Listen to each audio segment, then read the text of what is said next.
இடம் இருக்குது. சோனேப்பூர் தான் கஜேந்திர மோட்சம் நடந்த இடம். ஆனால் அதே ஹனுமான் இங்கே சேவிக்கணும்னு ஆசைப்படுறார். நடந்தது அங்கே, ஆனால் அதை தான் தரிசிக்கணும்னு இங்கே ஆசைப்பட அதுக்காக பெருமாள் காட்சி கொடுத்துருக்கார்.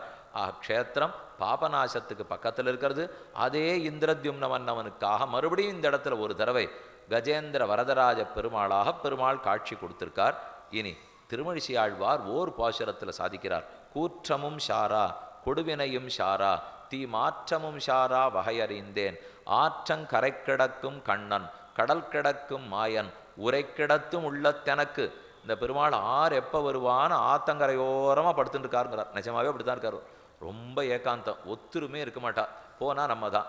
அதை போல கபிஸ்தலத்து பெருமாள் ஆனந்தமாக சனிச்சுருக்கார். யார் வருவான்னு காத்துருக்கார். அவரை சேவிச்சியானா கூற்றமும் ஷாரா யமபயம் கிட்டக்க வரவே வராது. கொடுவினையும் ஷாரா பாபங்கள் அண்டவே அண்டாது. தீ